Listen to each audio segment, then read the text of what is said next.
Alright, welcome to Academic Digest class. So we say electric field of a spherical charge given surface density. Even if they did not give you this surface density, something like sphere or cylinder has what's it called? It has surface density. That is, it has this way and this way. Why, if they said maybe charge on a infinite line of charge, know that this is the one they're expecting from you. That is, you can think of linear density in that case. So once you hear, maybe for example, they tell you an infinite cylindrical charge has an infinite cylindrical charge, know that what it's telling you is, let's say for example you have something like this.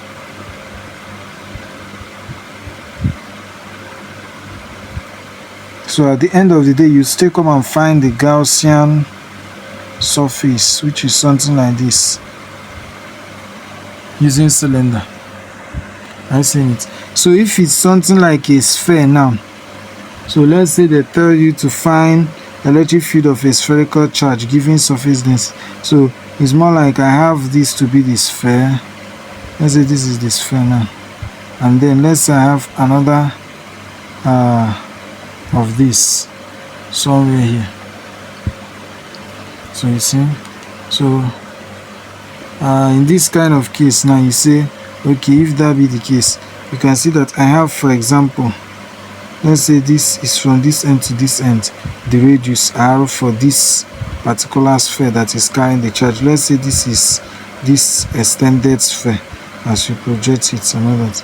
So if I have this, then let's say for the one that has to do with Gaussian surface, I have it, let's say I call it r. Oh yes, let's say I call it r, and then I call this one small r. So if I know this, I know that the electric charge is definitely going to be moving in this direction. It's going to be moving outside, sorry, in here, outside, something outside. But you know that inside this medium, whenever you have a medium, there is no you don't take it that there is no electric field inside this particular medium, rather is on this Gaussian surface, on the Gaussian enclosed medium. That's where you have the charge. You need to understand that. So with that said, we can now employ our theory, which is surface density, which we are given, is equals to charge over area. So charge itself should be equals to surface density times area. So if I know this, I remember that electric flux. So anytime you are asked to find electric field, or any question that has to do with Gaussian theory, is either they are asking you to find charge, asking you to find electric flux, or asking you to find electric field. So if they ask you to find charge, this is the formula to use. So charge is equals to surface density times area. Now if they want, because they will give you, we'll still solve question on it, but you need to take note of this. So we'll solve question, it make more sense. So for electric flux, we know that electric flux normally is equals to, is the sum of charge, is sum of electric field on a surface or in a particular region. So that's so area EA. So but according to Gauss theorem, he said that electric flux is the total electric flux, which is EA, is equal to the sum of all the charges enclosed in a system. A system enclosed will have permittivity of free space. We have this. So for that reason, we've used this to describe what we're talking about. When we have it this way, this is more like a view of it facing us to see what this sphere is all about. Let's say I have this now. I have this. I have like a charge here. So we are saying that this will be moving this way, moving this way. and we know that there is radius from this end to this end. There's also radius from this center to this end. So that is what I did here. Then I tried to use this more like this cylinder parts to show what I'm trying to say. But this is the general view you need to get. This one. For this is the kind of drawing you see when they are describing spherical charge. Yes. So if I know this, I will now say electric field times area. And area, now I have two areas here. I have the area, this A that I see here is always, this A means area of the Gaussian surface. Then if you notice, inside this charge itself has its own area. And notice that if this is the charge and this is the sphere here, that is the infinitesimal sphere that is inside the Gaussian surface, which is the sphere here. I use this side to show you so it makes more sense to me. So you can see that this has its own radius, this its own area, and this surface has its own area too. So once it has to do with sphere, you always think of the areas, and anytime they give you maybe surface density, you need to know, unlike linear density that is equals to Q over L, you know its length. Surface density, the A here, the area you consider should always be the area of the charge. While the A here, the area you consider on this one should always be the area of the Gaussian surface. So you need to note it. So Gaussian surface here will be, remember I said let's call this one the Gaussian surface R. So it will be, for the area of a sphere is 4 pi R, should be? Yes, the area of a sphere is 4 pi R square. But notice that this is Gaussian surface, and we say we'll call it R. So let's put R for it, capital letter R for it. So even all those ones we solved earlier, assuming maybe there's total surface density, I will notice that area here is different from the other one. We'll apply this approach. So I said the area, the A here, is for Gaussian surface. Why the A, which I will see inside here, okay, I can replace this charge. With something like this. So why the A here is for area of the charge.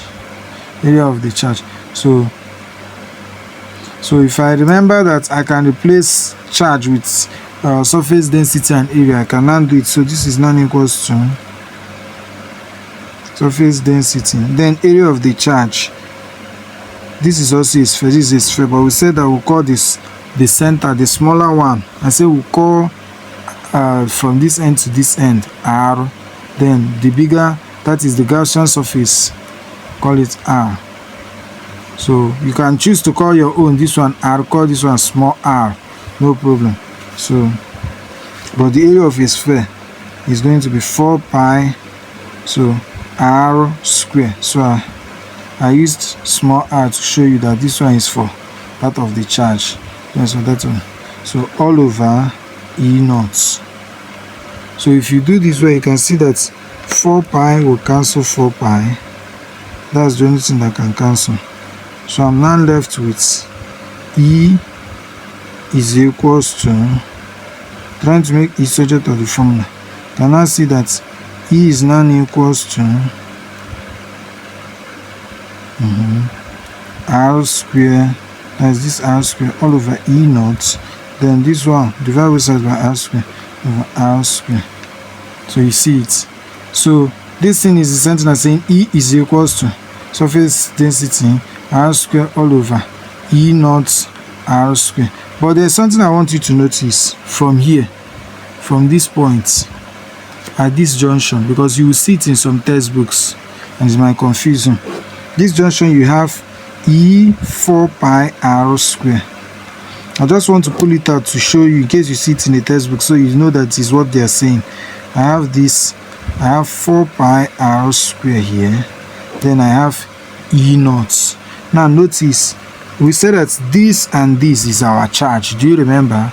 Surface density and area, and we move this area to be 4 pi R square. Now our surface density, everything here is charge. That means that everything here is our charge, everything up here is charge.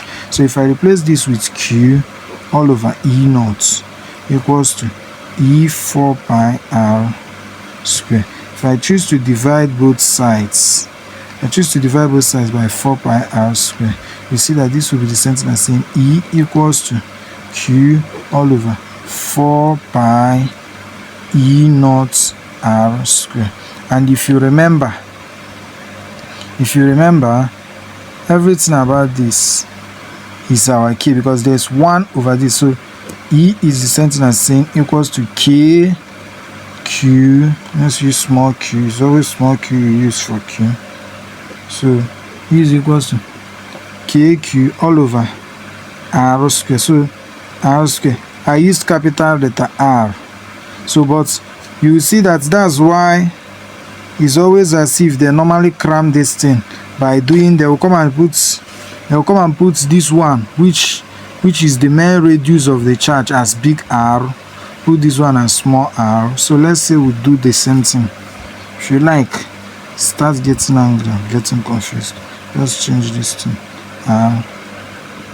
So we want to do it the way physicists make it. So that means that this should be r, this one should be small r. You might say it doesn't matter. It doesn't really matter, but you need to consider the big radius to be the one that has the charge, and then the Gaussian surface to be the smaller radius. So if you do it, you see that you have this now. See that you have this. So what I did is to remember that everything up here from this is Q. Then and I did this. So if you go back here, you can now see that this is now the same thing as saying I cannot say this r cancel this, because this is small r for Gaussian surface, this is big R for the charge. So what I can do now is to say that this is my final answer, or I can say that this is the same thing as saying E equals to, remember that surface density is equals to Q over area, charge over area. So I can say charge all over area, then I put my R square divided by E naught R square all over. So this can be the same thing as saying charge R square over A, then times 1 over E naught R square. So this is another way you can see this. So this can also mean the same thing as saying E. So you can also say that in case, why am I giving you all these formulas? Because of cases where you see it differently. This is the main thing that you're supposed to have. But there are cases where you see this differently. So it simply means that with electric field intensity or electric field, you are able to get that thing that electric field intensity is, because electric field intensity is KQ all over R square. And notice that we got this at this junction, where we have this. So if you go over from this video when we started, go over it, it will make sense to you. Thank you. Subscribe.